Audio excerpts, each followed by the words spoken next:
다니엘서 9장 1절부터 3절까지 그리고 20절에서 23절까지 이어서 읽도록 하겠습니다. 9장 1절 말씀 제가 먼저 읽겠습니다.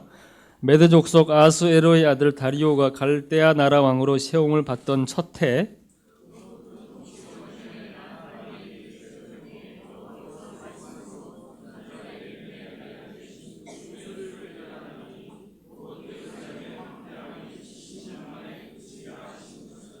내가 금식하며 베옷을 입고 죄를 덮어쓰고 주 하나님께 기도하며 간구하기를 결심하고 이어서 20절 읽겠습니다.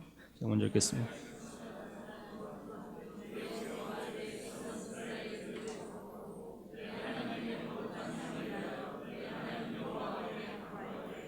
곧 내가 기도할 때 이전에 환상 중에 본 그 사람 가브리엘이 빨리 날아서 저녁 제사를 드릴 때 즈음에 내게 이르더니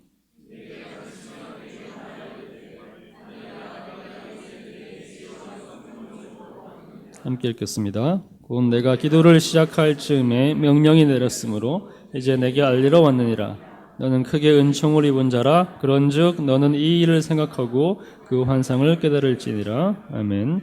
자, 이문시 목사님 즉시 응답받는 기도라는 제목으로 말씀 전해주시겠습니다.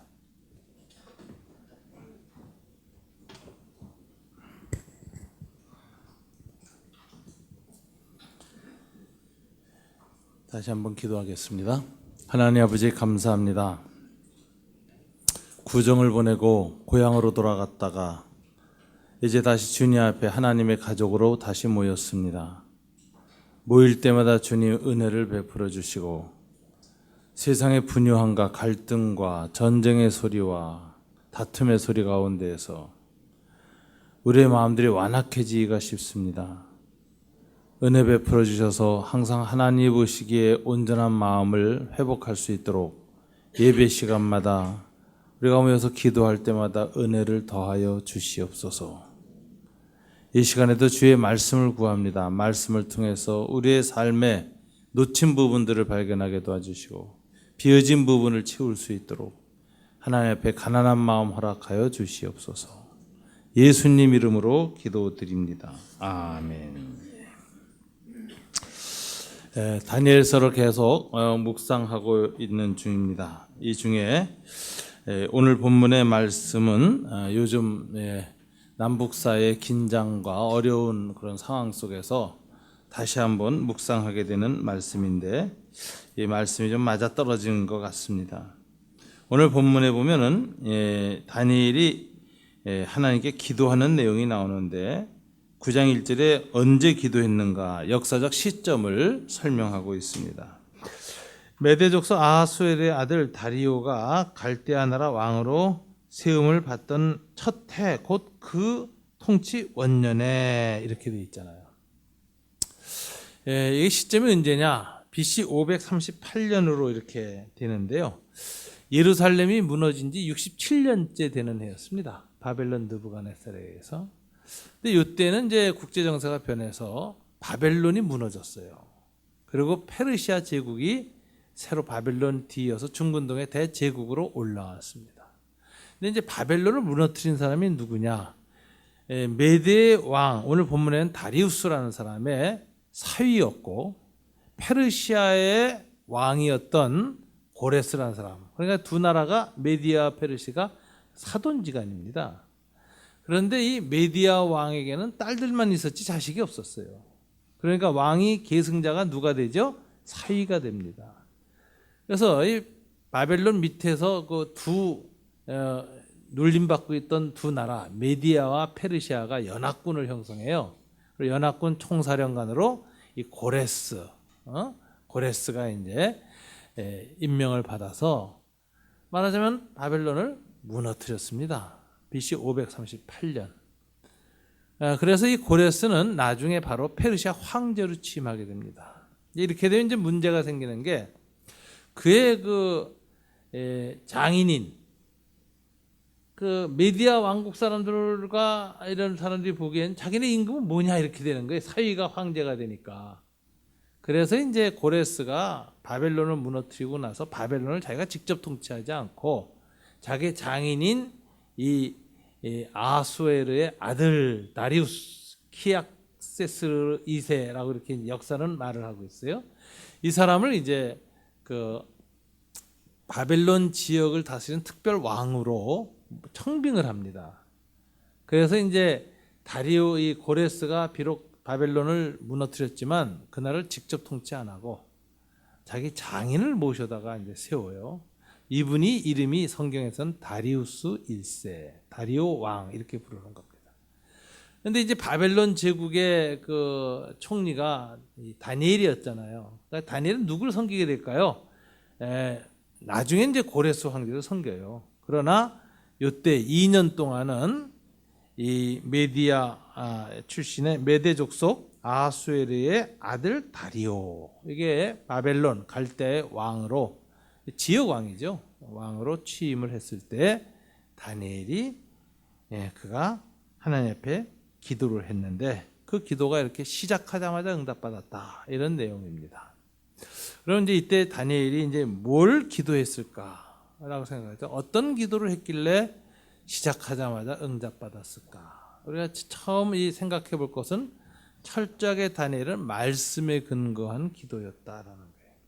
저와 여러분이 기도할 때 기도가 잘 되고 뜨거워지고 기도가 속에서 막 정말 실이 뽑아쳐 나오는 것처럼, 또는 기도가 어떤 때 내가 뿜어내는 게 아니라 하나님이 뽑아 가시는 것처럼 나올 때가 있어요. 이제 그럴 때 이제 우리가 보통 하는 말이 기도줄을 잡았다, 이렇게 얘기를 하거든요. 근데 이 기도줄이란 뭐냐? 그거는 말씀이 기도줄입니다. 말씀 기도, 말씀 기도줄을 잡아야 돼요. 말씀에 근거한 기도가 성령이 역사하고 하나님이 역사하고 하나님의 뜻대로 하는 기도요, 하나님은 그 기도를 받으시는 기도예요. 다니엘은 첫 번째 하나님 앞에 즉시 응답받았던 기도의 기초는 뭐냐? 말씀에 기초한 기도였기 때문이다. 그게 이제 바로 2절에 나오죠. 다 같이 읽어볼까요? 곧 그 통치 원년에 나 다니엘이 책을 통해 여호와께서 말씀으로 선지자 예레미야에게 알려주신 그 연수를 깨달았나니 곧 예루살렘의 황폐함이 70년 만에 그치리라 하신 것이라. 그래서 이 기절을 읽자마자 내가 금식하여 베옷을 입고 죄를 덮어쓰고 주 하나님께 기도하며 간구하기를 결심하였다. 4절이 이렇게 말하잖아요. 그러니까 그가 이렇게 간절히 기도하게 된 동기부여가 어디서 왔느냐? 예레미야의 성경책을 읽다가 기도해야 되겠다는 강한 결단, 그리고 중심이 하나님 앞에 뜨겁게 움직이기 시작했다라는 것입니다. 그러면 예레미야의 책에서 뭘 읽었을 때 그런가? 근데 두 기절이에요. 예레미야 25장 11절, 그 다음에 예레미야서 29장 10절인데요. 예레미야서 25장 11절부터 13절 한번 다 같이 읽겠습니다. 이 모든 땅에 폐허가 되어 놀랄 일이 될 것이며 이 민족들은 70년 동안 바벨론의 왕을 섬기리라. 여호와의 말씀이니라. 더 나가서 70년이 끝나면 내가 바벨론의 왕과 그의 나라와 갈대아인의 땅을 그 지역으로 말미암아 벌하여 영원히 폐허가 되게 하고 내가 그 땅을 향하여 선언한 바 곧 예레미야가 그 모든 민족을 향하여 예언하고 이 책에 기록한 나의 모든 말을 그 땅에 임하게 하리라. 그 다음에 예레미야서 29장 10절 다 찍습니다. 여호와께서 이같이 말씀하시니라. 바벨론에서 70년이 차면 내가 너희를 돌보고 나의 선한 말을 너에게 성취하여 너희를 이곳으로 돌아오게 하리라. 예레미야 선지자가 이 오늘 기도가 있기 전에 이미 67년 전에 예레미야서를 썼습니다. 예언서를 썼어요. 그때 뭐라고 예언했느냐? 예루살렘이 바벨론에 멸망당해서 황폐하게 되는 기간이 몇 년이라고요? 70년이 될 것이다. 그럼 70년 동안 무슨 일이 일어나느냐? 예루살렘은 물론 황폐하게 되고 그 다음에 바벨론이 그 죄 때문에 멸망당한다. 이렇게 예언을 했어요. 예루살렘을 친 바벨론이. 그리고 이제 70년이 지나서는 하나님이 뭘 하신다고요? 이스라엘 백성을 예루살렘으로 돌아오게 하실 것이다. 그래서 성전이 재건되고 성벽이 건축되어지면서 하나님에 대한 예배와 신앙 공동체가 회복될 것이다. 이렇게 예언을 했다는 거예요. 이거를 다니엘이 67년째 되는 해에 읽은 거예요. 어느 날. 딱 보니까 몇 년 남았죠? 이 예언이 이루어지려면 3년 남았어. 근데 이 예언의 말씀을 딱 깨닫자마자 다니엘 오늘 본문은 아주 깊이 죄를 뒤집어쓰고 베옷을 입으면서 금식하며 간절히 기도를 시작하는데 이 태도가 예사롭지 않습니다. 여러분, 예언이라는 걸 동양의 운명론으로 생각하면 기도할 필요가 없습니다. 그죠? 내가 기도하든 안 하든 상관없이 하나님이 70년 만에 앞으로 3년 후에 예루살렘 회복시킨다고 성경에 글까지 써서 알려줬어. 그죠? 그랬으니까 꼭 이루실 것이다. 이렇게 생각이 되어지고 그 믿음이 충만하면 기도 안 해요. 그죠? 하나님 하실 거니까. 기다리기만 하면 되지. 근데 다니엘의 태도는 그렇잖아요. 그런 소위 기계적 예정론이라 그러는데 그걸 운명론이라, 동양 운명론. 인간의 의지나 인간의 인격적 반응이나 인간의 자유의지하고 상관없이 하나님이 그냥 주도적으로 기계적으로 그냥 그 뜻을 이루신다. 이렇게 하나님의 말씀을 만일 이해하고 있었다면 다니엘은 기도 안 했을 것입니다. 근데 다니엘은 이 말씀을 깨닫자마자 이 말씀이 성취되려면 어떻게 해야 된다? 기도해야 되겠다 이렇게 생각한 거예요. 3년 남았는데 이 말씀이 3년 후에 이루어지려면 어떻게 해야 될까? 3년을 기도해야 되겠다. 간절히 기도합니다. 이런 태도를 예정론적 태도라 그래요. 예정론은 동양의 운명론하고 다릅니다. 기독교 예정론은. 예정론은 뭐까지 포함되느냐? 하나님이 어떤 일을 하겠다고 작정을 하셨는데 그걸 이루기 위해서 하나님의 백성 가운데 성령의 감동을 통해서 그 일이 이루어지기를 기도하는 사람을 일으켜. 하나님이. 그래서 그 사람은 성령의 감동을 받아 스스로 자기의 인격과 자기의 거듭난 자유의지를 가지고 하나님께 기도로 반응해요. 그리고 기도에 대한 응답의 형태로 하나님의 뜻이 이루어지는 거예요. 그래서 예정론은 인간의 자유의지를 염두에 둔 하나님의 작정이다 이렇게 보는 거예요. 그러니까 기계적 예언이 아니라는 거죠.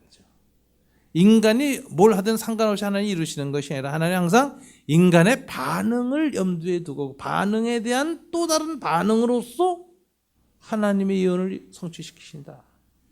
그래서 이걸 예정론적 태도라는데 다니엘이 이게 있었던 거예요. 그러니까 신학이 정확했던 거죠. 우리 오늘날 말하자면 동양 운명론자가 아니었다 이거죠. 하나님의 뜻은 어떻게 성취되는 걸 아는 사람이었어요.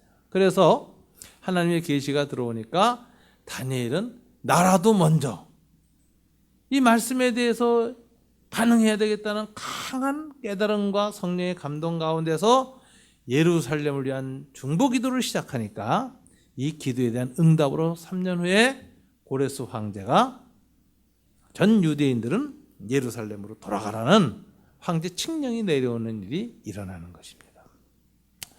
이처럼 다니엘의 신앙은 말씀의 기초에서 반응하는 기도, 말씀 기도라는 거죠. 인간의 어떤 필요나 욕망 때문에 나오는 기도가 아니라, 기도의 동기가 그게 아니라 말씀을 깨닫고 이 말씀이 성취되려면 이 말씀에 먼저 믿음으로 응답하고 믿음으로 기도하고 믿음으로 하나님을 향해서 거룩한 의지를 드러낼 때 하나님은 그 의지를 사용하셔서 역사하신다. 하나님은 인간을 배제하지 않고 역사하시는 분이에요. 항상 사람과 함께 역사하시는 분이에요. 이걸 알았다는 거예요. 그래서 예레미야의 태도가 돋보이는 거죠. 말씀을 깨닫자 어떻게 했어요? 하나님께 이 말씀의 성취를 위한 도구로 자기의 기도와 자기의 간구가 쓰임받기를 원하여 주님 앞에 나아갔다. 이런 사람이 시대를 움직이는 사람이에요. 미래를 내다볼 뿐만 아니라 미래가 변화되도록 쓰임받는 사람, 미래가 현재가 되도록 여는 사람, 이런 열린 자세, 이 자세가 이 다니엘의 신앙의 내용이었다. 그래서 이것은 말씀 기도요, 예정론적 기도다. 이거죠. 운명론의 기도가 아니다. 이게 우리가 늘 우리가 생각해야 됩니다. 저와 여러분이 혹시 개인적인 차원에서 어떤 문제가 있을 때에도 그 문제를 놓고 함부로 꼭 필요하기 때문에 꼭 하나님 도우시기 때문에 이렇게 쉽게 기도하지 마세요. 아무리 급해도.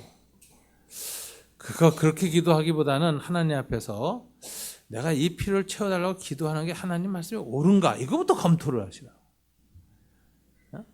그래서 말씀을 읽고 하다가 어느 날 하나님 말씀 깨달음을 줘요. 묵상을 통해서나 설교를 통해서나 성경 읽다 깨달음이 와서 말씀이 감동을 줄 때 붙들고 기도하는 거예요. 이게 말씀 기도줄을 잡고 하나님의 뜻을 말씀대로 이루어지이다 하면서 기도하는 이런 자세, 이게 다니엘의 기도의 자세였다라는 거예요. 두 번째, 이제 그의 그 기도의 내용이 보면 딱 두 가지로 정돈되어 있습니다. 여러분 그 20절에 보면 그가 기도가 4절부터 14절까지 19절까지 길게 나왔는데 그 기도가 두 가지였다고 20절에 딱 둘로 정돈해요. 20절 한번 다시 읽어볼까요? 내가 이같이 말하여 기도하며 내 죄와 내 백성 이스라엘 죄를 자복하고, 두 번째, 내 하나님의 거룩한 산을 위하여 내 하나님 앞에 간구할 때, 두 가지 기도를 했어요. 크게 우선 죄를 회개했다라는 거예요. 자, 하나님이 예레미야한테 70년 만에 예루살렘이 황폐함이 무너질 것이다 라고 했는데 70년을 우리가 어떻게 해석해야 될까요? 이걸 종말론자들처럼 기계적 연한으로 해석을 하면은 실수를 참 많이 합니다.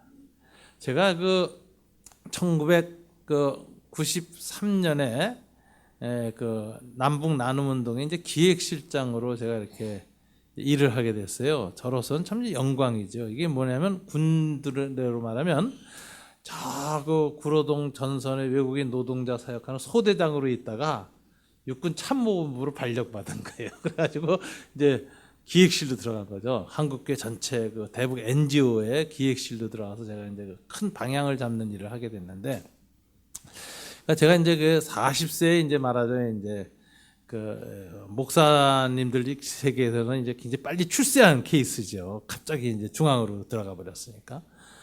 그래서 했는데 그때 보니까 이제 한국교회가 50년을 딱 연수로 세 가지고 그때 NCC나 이쪽에서 뭐냐면 통일 휘년 운동이라는 걸 시작했어요. 그러니까 45년을 시작을 해서 50년을 차 가지고 95년엔 통일 휘년을 맞이하자 이렇게 캠페인을 계속하더라고.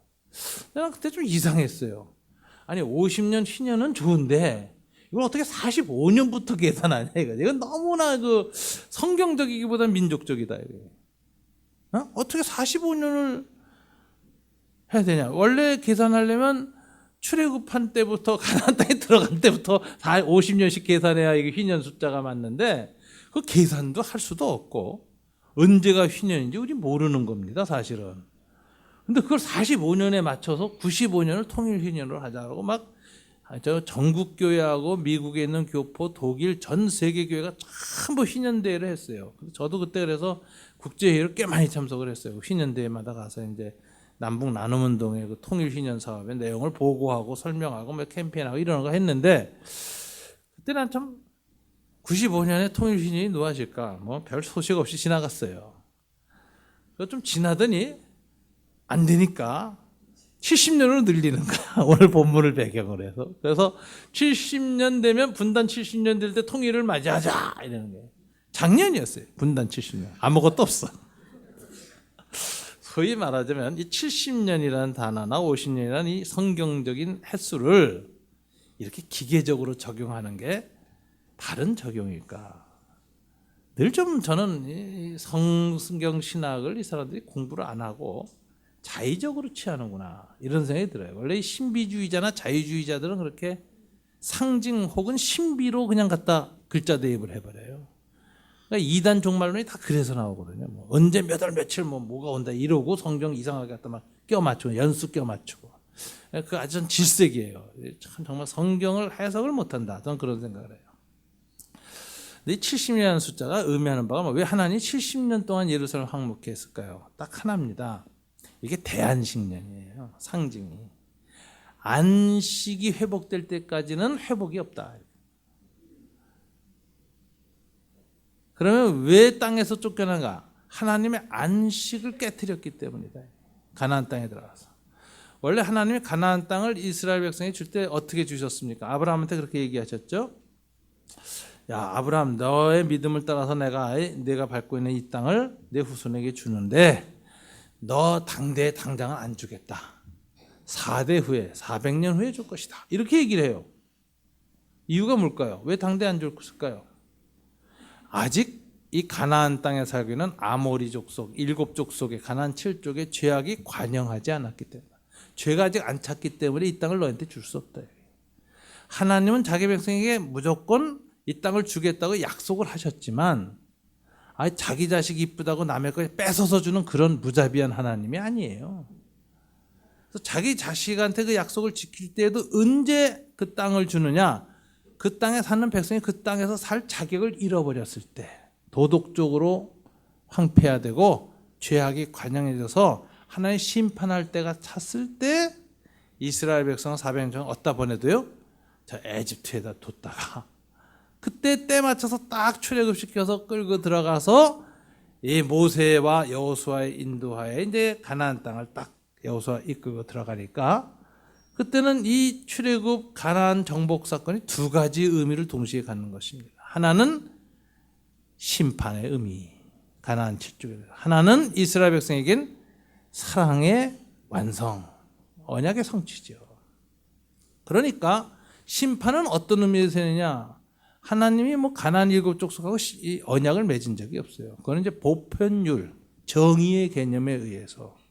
하나님은 보이지 않는, 하나님 안 믿는 우상 숭배자들이나 죄인들까지 다 통치하신 하나님인데, 그들을 통치할 때는 하나님 특별한 계약을 안 맺어요. 특별한 법칙을 안 줘요.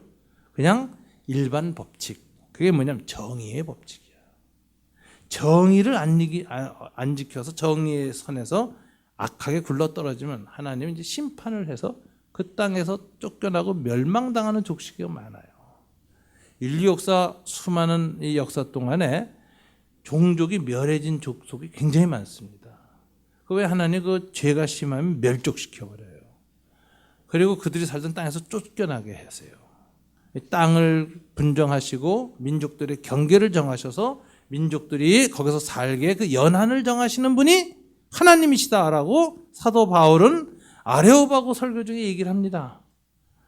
이런 하나님이시라면 가나안 땅에 살던 7족속이 쫓겨난 건 왜 쫓겨나느냐? 죄가 깊은 하나님의 심판으로 쫓겨난 거예요. 그리고 동시에 하나님의 약속으로 이스라엘에게 그 땅을 주니까 하나님의 사랑이라는 이 특별한 이 언약의 법칙과 정의라고 하는 일반 법칙이 역사를 움직이는 두 축이에요. 이게 맞물려 돌아가요. 사랑을 위해서 정의를 하나님 희생시키지도 않고, 사랑만, 정의만 드러내고 사랑은 또 폐기하는 그런 하나님이 아니에요. 이 동시에 맞물려 들어가게 역사를 운행하시는 거예요.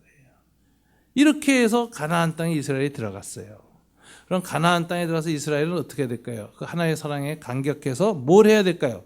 정의를 행해야지. 들어가서 그 땅을 공의로운 나라로 만들고 하나님의 통치에 의가 드러나는 백성과 민족으로 그 땅에서 이스라엘을 만들어야 되는데 이거 실패한 겁니다.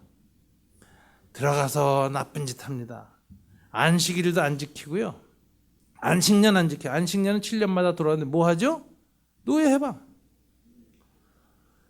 인간의 존엄성을 다시 회복시켜주는 것. 이거 하라는데 안 해요. 자, 77이 49, 49년 안식년 지내고 50년째를 대안식년에서 희년이라고 불러요. 기쁨의 해. 그래서 그 해에는 하나님의 기쁨이 온 땅에 가득 차게 하는데 그때 어떻게 돼요? 노예 해방시켜주고 뭐 하죠? 빚탕감, 빚 없애줘. 그래서 빈부격차가 싹 사라져요. 그 다음에 더 하나님의 이 공의가 나타난 것은 그 당시에 토지경제사회였거든요. 그래서 기간산업이 토지예요. 농사예요. 그 농사의 기본이 된 토지를 다시 모든 족속들에게 무상으로 다시 재분배를 해줘요. 똑같이. 그래서 모두가 다시 50년마다 동등한 조건에서 다시 일할 수 있고 다시 삶을 살아갈 수 있는 리스타트의 기회를 줘요. 중간에 50년 동안에 때로는 술을 많이 먹어서 다 땅을 날렸거나 도박해서 날렸거나 중병에 걸렸거나 뭐 천재지변이 생겨서 개인적인 차원에서 다 노예도 되고 땅을 팔아먹었다 할지라도 하나님은 무조건 50년 동안 하나님 그 모든 죄와 모든 잘못을 다 일방적으로 용서하시고 대속죄의를 선포하시고 뿔나팔, 양이 죽은 그 피 묻은 양의 뿔나팔을 불면서 모든 죄를 용서하시고 그 다음에 그들에게 다시 다 땅을 재분배해줘서 하나님의 정의가 다시 실현되는 거예요. 빈부격차, 신분의 격차, 인간의 자유, 존엄성 다 회복되고 종으로 뿔뿔이 흩어져 나갔던 마누라, 딸아이들, 자식들 다 돌아서 가족이 다시 회복되죠. 이게 이제 사회 공동체를 재구성하는 정의를 실현하는 거예요. 이게 안식을 지키는 겁니다. 이걸 안 지킨 거예요. 안 지켜 끝까지. 마지막 시드기야 왕 때에 시드기야가 바벨론이 포위하고 느부갓네살이 공격하니까 다급하니까 노예들 해방선을 하고 안식년을 지킵니다. 희년을. 근데 바로 느고가 그 에집트 왕 느고가 군대를 이끌고 이 느부갓네살을 공격하러 올라가니까 느부갓네살가 예루살렘 포위망을 잠시 풀고 군대를 이끌고 밑쪽으로 내려가죠. 그러니까 이스라엘 백성들은 야 하나님이 응답하셔서 바벨론 군대를 풀었다 만세 해놓고선 시드기야가 가만히 생각해 보니까 풀어진 노예들이 아까운 거예요. 그래서 왕과 귀족들이 하나님 앞에서 맹세하고 자유케 했던 노예들을 도로 다 잡아다가 노예로 삼아요. 그러니까 하나님이 예레미야를 통해서 예언하죠. 너희가 하나님 앞에서 이렇게 범죄하고 내 앞에서 말씀을 어겼으니 너희가 망하여서 예루살렘이 멸망할 것이다. 그리고 나서 얼마 후에 느부갓네살 다시 군대 이끌고 느고를 쳐서 이기고 이집트를 이기고 완전한 중군동의 대패자가 돼서 올라와서 예루살렘 공격해서 끌고 간 게 다니엘과 세 친구고 그때 눈이 뽑히고 끌려간 게 시드기야 왕이에요. 눈을 왜 뽑혔느냐? 맨 눈 뜨고 있을 때 그 자식이 다 죽는 걸 봤어요. 목을 참수의 자식들을. 지 자식들이 다 목이 잘려 죽는 걸 두 눈으로 본 다음에 눈을 뽑고 끌고 갑니다. 그래서 이제 바벨론의 포로로 가는 거예요.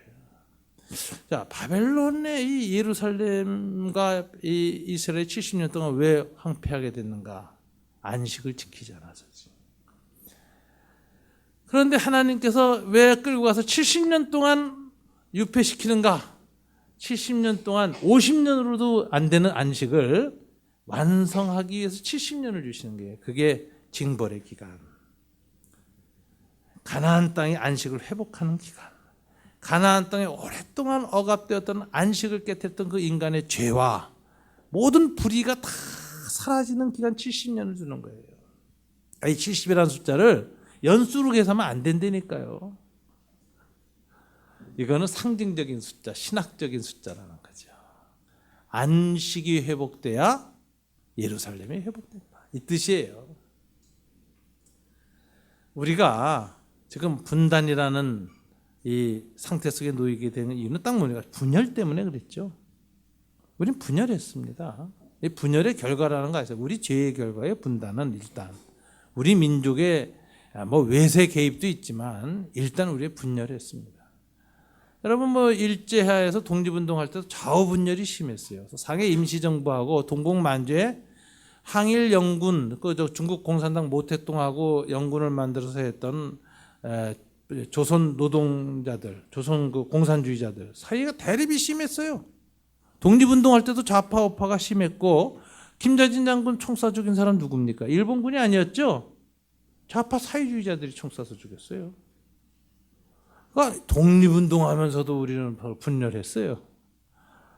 해방 후에도 그 철회 기회 때 남한 이승만, 북한 김일성 분열했죠. 그 결과가 분단이라고 하는 구조적인 죄로 우리 안에 자리 잡았는데 이 모든 것 보면요, 우리에게 정말 민족이 희년 때 가정이 다시 회복되어지고 공동체가 회복되는 것처럼 한민족 공동체가 하나로 회복되어지려면 뭐부터 회복해야 됩니까? 안식부터 회복해야 돼요. 그리고 안식을 회복하지 않고서는 우리 공동체 다시 회복되지 않습니다. 이걸 다니엘이 깨달았어요. 그래서 앞으로 3년 남았는데 이 기간 동안 내가 구해야 될 게 뭐냐? 죄를 자복하는 거다. 아주 회개합니다. 그래서 여러분 회복보다 회개가 먼저 중요합니다. 회개 없이 회복 없다. 이거 아주 중요한 성경의 가르침입니다. 회개 없이 회복 없다. 이걸 먼저 기도했다. 이렇게 다니엘은 이 기도의 절반을 내 죄와 내 백성 이스라엘 죄를 자복했다 그래요. 최근에 한국교회 연합에서 제가 보기에 근래 보기 드문 정직한 회개 기도 성명서가 나왔습니다. 제가 잠깐 읽겠습니다. 여기 좀 띄워주시고요. 제목이 고개 숙여 통렬히 회개합니다라는 거예요. 한국교회 연합이라는 건 한기총하고 반대편에 있는 사람들이 모인 조금 더 좀 낫다고 하는 대표 기구인데, 우리 교단이나 이 신학교는 한기총을 탈퇴하고 한교연에 속했는데, 이 한국교회 연합이라는 곳에 나온 발표문입니다. 제가 그냥 앞부분만 읽겠습니다. 경기도 부천에서 목회자 신학교 교수로 활동해온 모 목사가 자신의 딸을 때려 숨지게 한 뒤 1년 가까이 시신을 집에 방치했다는 보도를 접하고 그 참담함에 가슴이 떨리고 고개를 들 수가 없습니다. 어쩌다 이 지경까지 되었는지, 한국교회가 어디까지 더 깊은 나락에 떨어져야 하는지, 아무리 외면하고 회피하려 해도 목전에 닥친 추악한 죄악을 그 무엇으로 감출 수도 덮을 수도 없음을 고백합니다. 오호라는 공고한 사람이로다 이 사망의 몸에서 누가 나를 건져내랴. 우리는 이 시간 주님 앞에 엎드려 죄를 뒤집어 쓰고 눈물로 회개해야 합니다. 주님이신 영적인 은사를 물량주의, 기복주의와 바꾸고 복음의 위대한 능력을 값싼 세속주의로 둔갑시킨 죄악을 통렬히 회개해야 합니다. 한국교회는 오늘 한 목사가 저지른 창극에 대해 그 어떤 변명의 말도 필요 없이 무조건 사회 앞에 무릎 꿇고 용서를 빌고자 합니다. 사회라는 거울에 비친 우리의 추악한 자아상을 바라보며 내부로부터 갱신과 개혁으로 거듭나야 합니다. 제가 보기에 좀 정직한 성명서가 그래도 나왔다 하는 생각이 들어요. 여기서 이제 한국교회 죄악을 거론할 때 무슨 얘기를 했는가? 그걸 어느 한 사람의 개인적인 죄로 특별한 케이스로 하면 안 된다. 이건 오늘 우리 한국교회 목회자나 한국교회 모두의 문제라는 것을 우린 하나님 앞에 인정해야 된다. 이런 논지입니다. 그러면서 그 논리의 근거를 뭘 얘기했냐면, 하나님의 영적인 은사를, 하나님 많은 은혜를 주셨어요.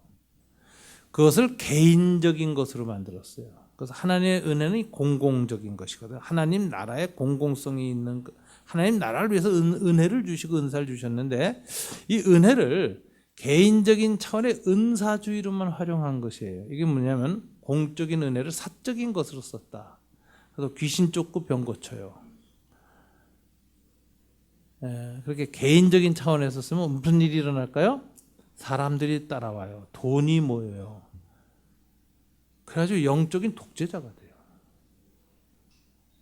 이게 뭐냐면 공공을 위해서, 공공성을 위해서 주신 은혜를 지극히 사적인 것으로 만들어버렸다. 개인화했다. 사유화했다. 이것을 조금 더 집단 사유화하면 뭐죠? 개교회 성장주의로 써먹었다. 큰 교회 만들고 교회를 성장시키는 데로만 은사를 썼다. 그 다음에 이 다음에 더 개인화된 게 뭐죠? 대형 교회를 자기 자식한테 물려준다. 이거는 공적 자금을 개인이 횡령해 먹은 거하고 똑같은 거예요. 하나님이 값없이 주신 은혜를 개인적인 차원의 은사로만 사용했고, 개교의 성장의 도구로만 썼고, 더 나아가 자식한테까지 물려주고 있다. 이건 무슨 소리냐? 하나님이 주신 하나님 나라의 은혜를 지극히 이기적으로 써먹었다. 철저한 이기주의. 이게 한국교회의 근원적인 문제라고 회개를 한 거예요. 이 부천에 계신 이 목사님 가서 잘 아는 분이 오랫동안 지켜보면서 글을 썼더라고요. 자기 자신도 놀랬고 두렵고 떨리면서 이 글을 쓴다 그랬는데, 이분이 전도사 때 굉장히 얌전했습니다. 하루 종일 도서관에 파묻혀 있다 그랬다. 하루에 10시간씩 도서관에 앉아서 책을 읽었던 아주 조용한 내성적인 학생이었다는 거예요. 집이 가난했어요. 그래서 신학을 유학 간다 그럴 때 모든 사람이 말렸대는 거예요. 가난한데 그 돈 어떻게 되려고 그러냐 했더니, 학비가 들지 않고 유학생에게 노동 허가를 해준 독일로 가겠다. 그래서 독일로 가서 부페탈이라는 곳에 가서 10년간 공부를 해서 박사 학위를 받았습니다. 신약학으로. 그리고 한국에 돌아왔어요. 근데 돌아와 보니까 이미 세상이 바뀌었어요. 박사학위 왔다고 자리가 안 나와요. 기존 교단 신학교에는 이미 기존 교수들이 다 자리 차지하고 자기 밑에 직계 제자가 아니면 자리 안 줍니다. 들어갈 데가 없어요. 그래서 보따리 장사했어요. 가난하게. 근데 독일에 있을 때 아내가 죽었다고 함으로 그 애 셋 어떻게 키워요? 그래서 새로 결혼을 했는데 그 애 셋이 참 새 가정에 굉장히 어렵겠죠? 문제가 생겨서 애들이 자꾸 가출도 하고 또 뭐 이모댁에도 맡기고 이러는데 혹이 된 거죠. 그런 상황에 이 경제적으로 굉장히 좌절과 어려움이 컸던 것 같아요. 이 겸임교수라 그러는데 겸임교수가 뭔지 아세요? 문교부의 규칙에 따르면 대학원은 학생 몇 명당 교수 한 명이 있어야 돼요.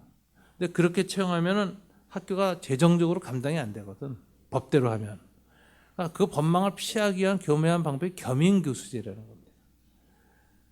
월급 조금 줘요. 시간 강사만큼. 그리고 이름은 교수야. 그럼 문교부엔 등록이 돼. 근데 월급은 적게 주니까 어떻게 되죠? 목회를 겸임해야 돼. 그래서 기존 교회에서 협동 목사로 받아주면 괜찮아, 그나마. 그죠? 그런데 협동 목사 자리도 안 나오면 개척하는 거예요. 이번에 개척했어요. 20명 교회대. 좌절과 경쟁에서 밀렸다는 분노와 이런 것들이 컸겠죠. 짜증도 많이 났을 거예요. 그걸 극복할 수 있는 영성이 있었으면 괜찮았을 텐데 기도나 말씀이나 기존 생활 속에서 그 영성도 그렇게 깊지 못해서 이 분노를 조절 못한 거예요. 어느 날 우연히 분노가 폭발한 거죠. 머리가 빡 간 겁니다. 순간적으로. 그래서 애를 때리는데 미친 사람처럼 때린 거예요. 그래서 애가 쇼크로 죽었어. 이게 비정상적인 상태가 됐죠. 그래놓고는 그 애 시체를 1년간 놔두면서 다시 부활할 거라고 믿고 기도했대. 이게 제정신입니까 지금? 제가 보기에는 거의 정신병 수준이죠. 혹은 교묘한 거짓말일 수도 있어요. 그런데 어쨌든 그 상태가 보면은 제가 이렇게 보면 우리 사회가요 이런 일이 극단적으로 안 일어서나 그렇지 이런 분노 게이지가 지금 일상화되어 있다는 거 아세요? 우리 사회에 극단적인 경쟁, 좌절, 기득권 체제의 경고와 그리고 거기에서 무너지고 좌절한 사람들은 뭔지 모르는 분노가 짜증과 이게 꽉 차 있는데 어느 날 터진 게 애한테 터져버렸어. 속상해 죽겠는데 너까지 막 이러면서 네가 나를 그러면서 막 두들겨 패했는데 죽은 거예요. 여러분 미국에서는 각 사회단체나 대학교에서요 일반 사람들한테 차비까지 줘가면서 분노 조절 프로그램이나 사회치유 프로그램이 굉장히 많아요. 미국이 30년 전부터 그렇게 됐습니다. 그래서 미국은 30년 전 총기 난사 사건이 그렇게 나와. 어떤 사람은 아주 우스운 사건이 있었어요. 주식회사 증권 떨어져가지고 손해를 보니까 총기 들고 들어가지고 학교 들어가서 막 쏴 죽이는 그 유명한 사건도 있었습니다. 자, 이게 뭐냐? 지나친 극도의 경쟁 사회에서는 물질주의 사회에서는 돈과 성공만을 추구하는 사회에서 인간이 제정신이 상실하는 거예요. 분노를 조절할 수 있는 내면의 능력이 없어져 버렸어. 우리나라도 지금 그렇게 돼가는 거예요. 곳곳에서 분노 사례가 일어나죠. 화난다고 참을고 아무거나 밀고 들어 사람 막 치워 죽이는 사람들도 나왔죠. 우리 사회는 극도의 경쟁, 극도의 소외, 좌절, 분노, 불특정 다수에 대한 짜증이 꽉 차 있고 마음이 지옥처럼 변했어요. 인격도, 분노도 이글거리는 이런 사회, 무서운 사회입니다. 헬이라는 수식어가 붙는 사회예요. 자, 이 목사님과 이 가정에서 일어나는 비극이 단순히 어느 개인의 특별한 케이스일까요? 우리 모두의 문제예요. 우리 모두 속에 일상화되어 있는 이 좌절과 분노, 이거 극복할 힘이 없어요. 그리고 이 힘이 교회 내에도 없고 목사 안에도 없다는 걸 이 사건을 통해 하나님이 보여주신 거예요. 이 사건 앞에서 우리가 취할 때도 딱 하나입니다. 우리가 바로 그 사람이에요. 납니다. 내 문제입니다. 자복하고 회개. 오늘의 죄의 문제는 타인화시킬 수가 없어요. 내 문제지. 이것을 우리가 먼저 하나님 앞에 회복, 공동체 회복을 위해서 제일 먼저 필요한 것은 먼저 회개다라는 걸 다니엘이 이걸 잘 알고 있었어요. 그래서 먼저 나와 우리의 죄를 회개했다. 그래서 우리 조상들이 지은 죄로 우리가 지금 70년 와 있는데 이러지 않습니다. 70년 전에 조상들의 죄도 다 내 죄입니다라고 막 금식하면서 찢고 자백하고 회복시켜달라. 여러분, 회복보다 회개가 먼저다. 이거 우리가 주님 앞에서 배워야 되는 태도입니다. 다니엘을 통해서. 두 번째는 그가 그렇게 기도했을 때 하나님이 그가 두 번째 기도를 뭘 해서 했느냐. 20절을 보니까 내 하나님의 거룩한 산을 위하여 내 하나님 여호와 앞에 간구할세. 예루살렘을 위해서 기도했습니다. 예루살렘을 위해서 어떻게 기도했을까요? 18절에 나오죠. 17절 18절. 우리 한번 9장 17절 18절 다 같이 읽습니다. 같이 읽죠. 그러한즉 우리 하나님이여 지금 주의 종의 기도와 간구를 들으시고 주를 위하여 주의 얼굴빛을 주의 황폐한 성소에 비치옵소서. 나의 하나님이여 귀를 기울여 들으시며 눈을 떠서 우리의 황폐한 상황과 주의 이름을 일컫는 성을 보옵소서. 우리가 주 앞에 간구하는 것은 우리의 공의를 의지하여 하는 것이 아니요 주의 큰 공의를 의지함이니이다. 그가 하나님께 기도하는 이유는 자신들의 공의에 있다고 그 기초가 있다고 주장하지 않습니다. 우리의 공의를 의지하는 기도가 아니라고 합니다. 공의가 아니라 뭐에 의지해요? 긍휼. 오직 하나님의 자비만을 구합니다. 자격이 없습니다. 우리가 그래도 지난 130년 동안 한국교회가 한민족 공동체 안에서 이런 좋은 일을 하지 않았습니까? 이런 거에 기초해서 회복을 요구할 수 없다는 거예요. 다 까먹었다는 거예요. 지금 마이너스 났어. 우리는 아무 공의도 없다. 그래서 오직 회복을 구하는 기초는 뭐예요? 하나님의 불쌍히 여기심. 긍휼의 기초에서 하나님께 기도합니다. 이렇게 기도합니다. 왜 이스라엘을 회복시켜 주셔야 되느냐? 이는 주의 성과 주의 백성이 주의 이름으로 일컫는 바 됨이니이다. 한국교회 회복을 위해서 기도할 때는 왜 기도해야 되죠? 이게 그래도 예수님의 몸이라고 하니까 주님의 이름 때문에 회복시켜 주십시오. 이거밖에 없다는 거예요. 이걸 기도했다는 거예요. 이렇게 기도했을 때 하나님의 결과가 임했습니다. 그가 이렇게 기도했을 때 하나님이 그에게 은총을 주셨는데 이제 이렇게 그 다니엘은 얘기합니다. 다니엘서 9장 19절에 나오는 내용이죠. 다 같이 한번 읽어볼까요? 주여 들으소서, 주여 용서하소서, 주여 귀를 기울이고 행하소서, 지체하지 마옵소서. 내 하나님이여 주 자신을 위하여 하시옵소서. 이는 주의 성과 주의 백성이 주의 이름으로 일컫는 바 됨이니이다. 그가 이렇게 기도할 때 무슨 일이 있었습니까? 큰 은총을 받은 사람이여 두려워하지 말라. 평안하라 강건하라 강건하라. 그가 이같이 내게 말하며 내가 곧 힘이 나서 이르되 내 주께서 나를 강건하게 하셨사오니 말씀하옵소서.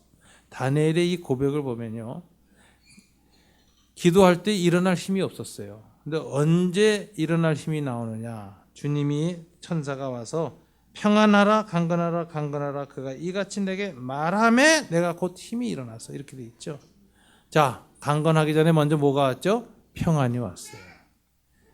여러분, 평화가 기도의 우선순위라는 거 아세요? 힘을 얻거나 회복되는 것보다 먼저 중요한 게 평화다. 평화를 구했다. 평화를 누렸다. 여러분, 이 개성공단 사건 이번에 접하면서 저는 충격을 상당히 받아서 그런지 그 다음날 새벽에 밤새서 잠이 잘 안 왔어요. 그리고 새벽에 깨는데 속에서 밤새도록 고민했던 문제가 이제 새벽에 이렇게 복습 효과가 있잖아요. 뇌가 잘 때 복습을 하거든요. 복습해가지고 요약 딱 하는 게 새벽입니다. 새벽에 의식이 돌아올 때 처음 먼저 떠오르는 게 밤새도록의 뇌 학습 효과가 요약돼서 떠오르는데 새벽에 딱 눈을 뜨는데 아, 우리 민족 망하게 생겼구나 이 생각이 들어오더라고. 얼마나 가슴이 아픈지. 우리 민족은 통일을 구하지만 통일 구하면 안 됩니다. 통일이 최고같이 아닌 것 같아요. 먼저 구해야 할 게 있어요. 평화예요. 평화의 그릇이 준비되지 않은 사람들은 통일의 선물을 주님부터 못 받습니다. 평화가 준비돼야 강건함도 임하는 것이고 일어설 수도 있는 것이고 회복도 되는 것이고 통일도 오는 것이지, 우리는 통일을 주님이 선물로 주실 그릇이 아직 준비 안 됐어요. 우리 평화가 없어요. 지금 우리 좁은 남한 안에서도 생각이 다르고 이념이 다르고 정파가 다르다 이렇게 박터지게 전쟁할 것처럼 싸우잖아요. 이게 선거입니까? 이게 전쟁이지. 전쟁하듯이 증오하고 싸우는데 만일 북한하고 한 덩어리 돼 보세요. 내전 터집니다. 이거는.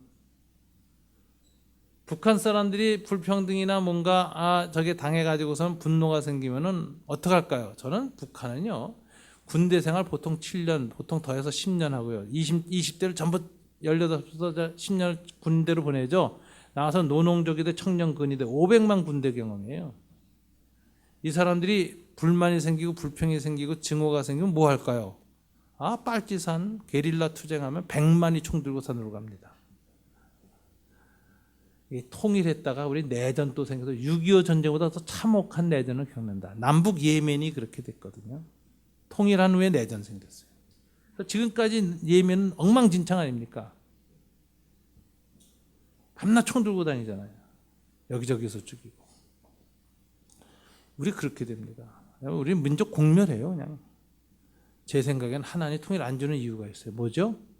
평화를 누릴 마음과 준비가 안 돼 있어요. 우리 민족은 안식을 회복할 힘, 평화를 누릴 힘이 없으면 하나님을 회복 안 시킵니다. 이런 상태에서 하나님 통일 주면 우리 망해요. 박근혜 대통령 통일 대박론 했는데 그 대박이라는 말 자체가 벌써 굉장히 이기적인 언어 아니에요? 통일 이용해서 우리 다시 경제 부흥하고 잘 먹고 잘 살아보자 라는 생각 아니에요. 이건 어떻게 말하면 북한 사람들 다 빨가벗겨 먹고 그 자원도 우리가 해먹자 이거예요. 이런 심성으로 통일하는데 하나님 통일 주시겠습니까? 통일 쪽박으로 응답하시지. 쪽박 쳤죠 이번에. 하루에 그날 북한의 개성공단 1년에 작년에 1억 넘게 임금으로 갔습니다. 총 투자금이 10년 동안에 1조 조금 넘었다고 하는데, 그거는 그 홍 장관이 옥스퍼드까지 나온 사람인데 어떻게 저렇게 엉뚱한 소리 하나, 저는 놀랐어요. 여러분 CBS에 정세현 전 통일원 장관이 CBS 대담한 거 한번 찾아보세요. 거기서 조목조목 팩트를 가지고 반박을 했는데, 1조 중에 10년 동안 들어간 1조 중에 많은 돈은 원래 현대 아산이 개성공단 사업 따왔죠. 그래서 우리가 남북협력기금으로 우리나라에서 돈을 빌려줘가지고 개성공단 그 사업위원회 줘가지고 거기에서 인프라를 닦은 겁니다. 도로, 철도 뭐 다 닦았어요. 그 돈이 1조에서 상당히 많이 들어갔겠죠. 그 다음에 거기다 공장 짓고 설비 들어갔죠. 그거 가지고 북한이 핵무기 개발했습니까? 그거는 현금으로 환수 못 해갔어요. 1조 중에서 인프라에 들어간 돈. 갖고 간 돈은 뭘까? 현금으로. 임금 따먹기입니다. 북한 노동자 임금 80불이에요. 근데 지금 단동만 넘어가면, 금강산만, 압록강만 넘어가면 중국이 350불 줘요, 하루 일당. 근데 80불 주니까 개성공단에서 북한 애들이 계속 올려달라고 땡깡 폈죠. 그게 그냥 땡깡은 아니에요. 걔네들이 생각해보면 좀 일리가 있어서 올려달라는, 너무 저임금이다 이거예요. 중국하고 비교해봐도. 그래서 우리나라 쪽에서 뭐 여러 가지 보너스나 이런 거 좀 배려를 해가지고 최고 많이 준 게 120불까지 올라갔습니다, 작년에. 거기 기업가들이 그러더라고. 정해진 건 80불인데 실제 120불 준다. 120불 줬어요. 그렇게 해서 작년에는 이제 전에보다 훨씬 올라갔는데 10년 동안에 5억 6천만 불 북한의 임금으로 갖고 갔고요. 순수 과실수익이에요. 북한이 갖고. 그 다음에 작년에는 1억 넘었어요. 그렇게 해서 그동안 총 넘어간 게 7억 정도 되니까 7천억 정도가 북한 7, 8천억이 넘어간 겁니다. 그죠? 그럼 그거 가지고 핵무기 개발하는 데 썼을까? 그렇지 않습니다. 북한 경제는 인민 경제와 군 경제가 나뉘어졌고요. 개성공단은 인민 경제로 통합됩니다. 군 경제는 군이 스스로 미사일 개발하는 무기를 쓰기 위해서 돈을 벌어요. 스스로 군 산업이 있어요. 대표적인 게 미사일 파는 거예요. 어디다 팔았는지 아세요? 전 지구상에는 반미 국가가 꽤 많아요. 가장 큰 돈 많은 반미 국가가 이란이었어요. 거기다 미사일 팔았습니다. 그래서 한동안 북한 미사일이 이란에 이렇게 가지 못하도록 미사일 부품을 실은 배가 지나가거나 항구에 기착하면 조사하고 배 못 떠나게 잡고 그랬잖아요. 이미 그게 벌써 한 7, 8년 전인데 미의회 조사국에서 조사해서 미의회에 보고한 내용입니다. 제3세계 미사일 판매하는 금액이 1년에 10억 불이에요. 매년. 그걸로 미사일 개발해왔어요.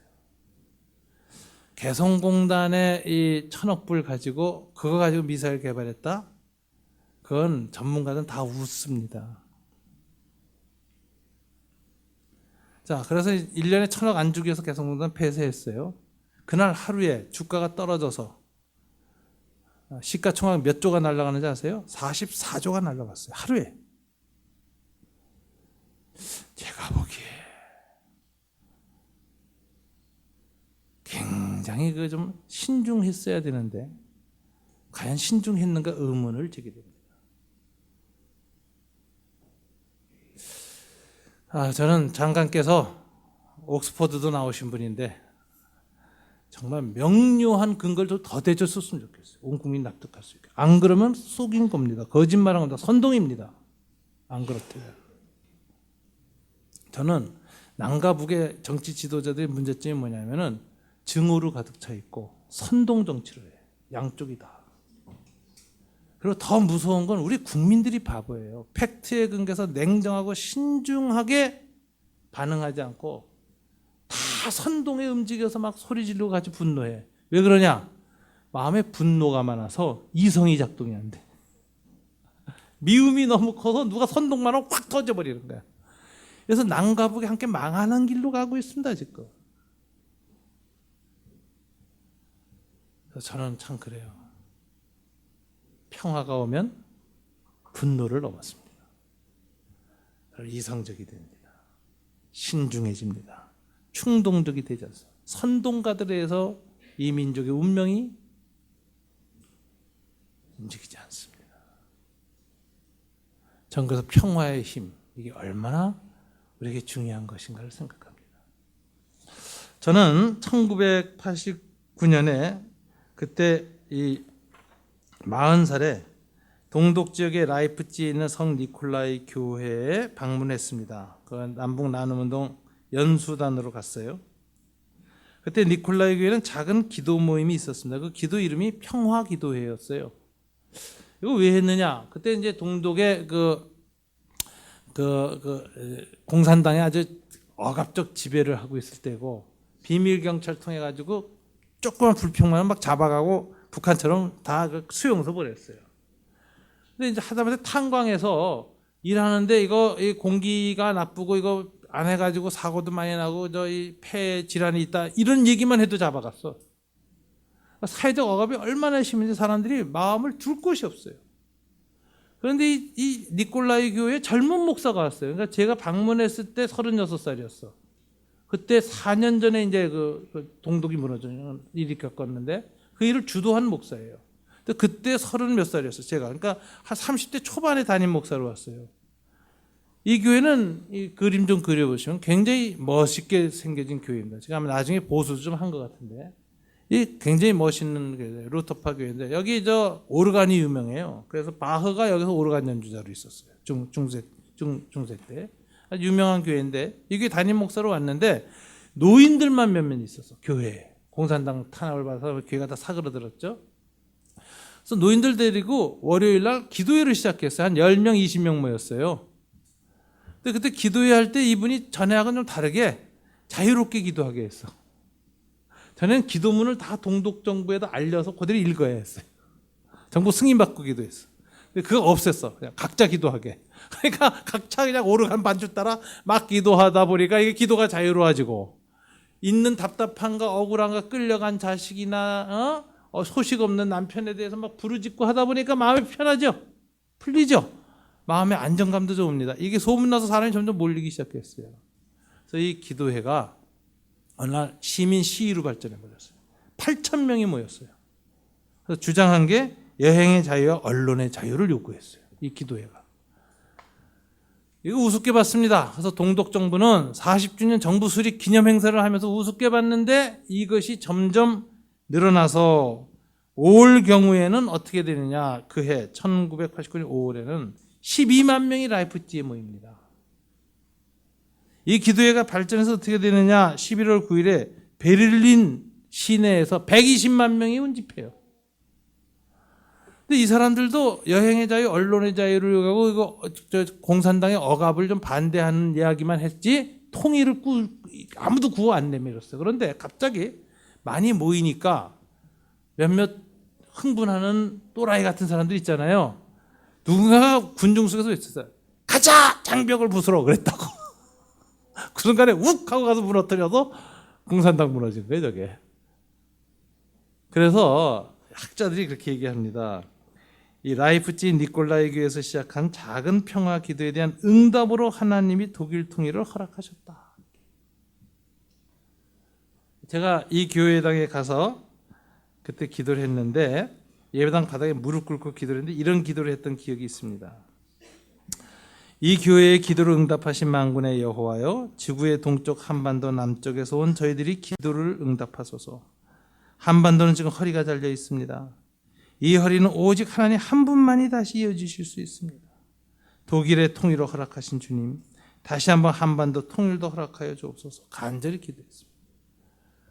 기도하고 나니까 담임 목사가 나왔어요.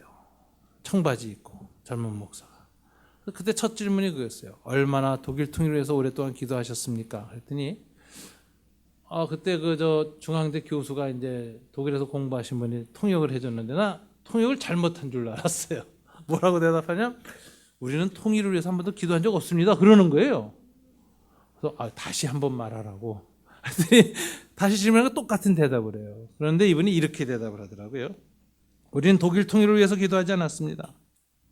오직 전후 독일 국민이 평화로운 독일인으로 거듭나고 1차 세계대전의 전범 국가였던 독일이 유럽 평화를 위해서 쓰임받기만을 기도했습니다. 그래서 기도의 이름도 통일기도회가 아니라 평화기도회였습니다. 그런데 하나님은 우리의 기도에 대한 응답으로 구하지도 않았던 독일 통일을 선물로 더하여 주셨습니다. 저는 이 간증이 너무 인상 깊었어요. 그때부터 저는 기도가 바뀌었습니다. 통일을 위해서 기도하기보다 평화를 위해서 먼저 기도하죠. 평화를 누리고 평화를 만들어가는 사람들에게만 하나님은 통일을 줄 것이다. 분쟁을 일으키고 적대감을 불러일으키고 증오를 일으키고 증오에 선동을 하는 정치가들이 양쪽의 권력을 잡고 있는 한 한반도엔 통일 없다. 저는 그렇게 생각합니다. 평화의 사람들이 일어나야 된다. 저는 평화의 영성이 굉장히 중요하다고 생각해요. 평화가 와야 회복이 됩니다.